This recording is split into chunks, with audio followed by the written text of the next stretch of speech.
আজ বাঁশকরলের একটা রেসিপি তৈরি করে দেখাবো তোমাদের। এটা আমারও ফার্স্ট টাইম খাওয়া হবে এবং ফার্স্ট টাইম রান্না করা হবে। আসলে জীবনে এত বাঁশ পেয়েছি অন্য লোকেদের কাছ থেকে, সেগুলিরই গাছ লাগিয়েছিলাম। আর তার পাশ থেকেই ছোট ছোট চারা গাছগুলো বেরিয়েছিল। যেই শুনেছি এগুলো রান্না করে খাওয়া যায়, তাই কেটে কেটে নিয়ে চলে এলাম রান্না করবার জন্য। পুরো খোলটা ফেলে দিতে হবে এবং ভেতরের এই অংশটুকু নিয়ে নিতে হবে। সেটাকেই আমি কুচিয়ে নিয়েছি পুরো থোর আকৃতিতে। কি আজব, তাই না? এতদিন খালি কথাই শোনা যেত মানুষ বাঁশ দেয় বাঁশ দেয়, আজকে সেই বাঁশ আমি রান্না করে খাচ্ছি। তো বাঁশকোড়ালটাকে আমি ভালো করে কেটে নিয়ে হলুদ দিয়ে অনেকক্ষণ ভিজিয়ে রেখেছিলাম। রেসিপিটা আমার কাছে অজানা, তাই অনেকবার ইউটিউবে সার্চ করেছি। যেহেতু এটা আমার ফার্স্ট অ্যাটেম্প্ট, আমি চাই না কোনোভাবে খারাপ হোক, তাই কড়াতে সামান্য তেল দিয়ে দুটো শুকনো লঙ্কা ফেলে দিলাম।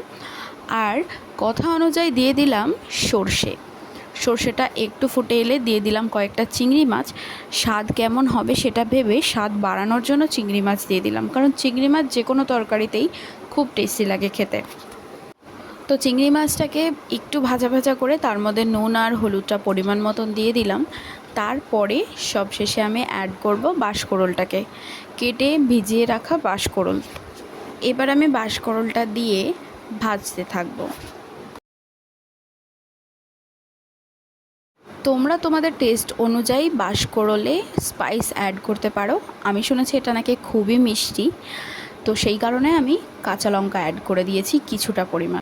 ইনভিজিবল বাঁশ খেতে কেমন লাগে তোমরা অবশ্যই সকলেই জানো কম বেশি। তো আমার এক্সপিরিয়েন্সটা এদিক থেকে তুলনামূলক একটু বেশি বলতে পারো।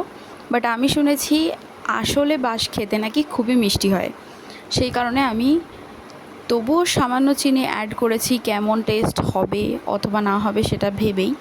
তারপর এটা ভালো করে ফ্রাই করে নিয়েছি। দেখতেই পাচ্ছ কি সুন্দর থোড় ভাজার মতন দেখতে লাগছে এটা। বাট আমি একটা তোমাদের সত্যি কথা বলছি, এই বাঁশটা খেতে এতটাই তেতো যে প্রত্যেকটা চিংড়ি মাছ আমি রীতিমতন বেছে নিয়ে ধুয়ে আবার সেগুলোকে ভেজে আলাদা করে খেয়েছি, এতটাই তেতো। এই বাঁশের রেসিপিটা এরকম তেতো হবার কারণ কি আমি বুঝলাম না। তোমাদের জানা থাকলে তোমরা অবশ্যই আমাকে জানিও, এই বাঁশ খেতে এত তেতো কেন। ইনভিজিবল বাঁশ খেতে যেমন মারাত্মক স্বাদের, ঠিক এই বাঁশটাও মারাত্মকই ছিল। জীবনে প্রথমবার এত ওয়ার্স্ট এক্সপিরিয়েন্স হলো আমার, কী আর বলবো, কী করা যাবে আর।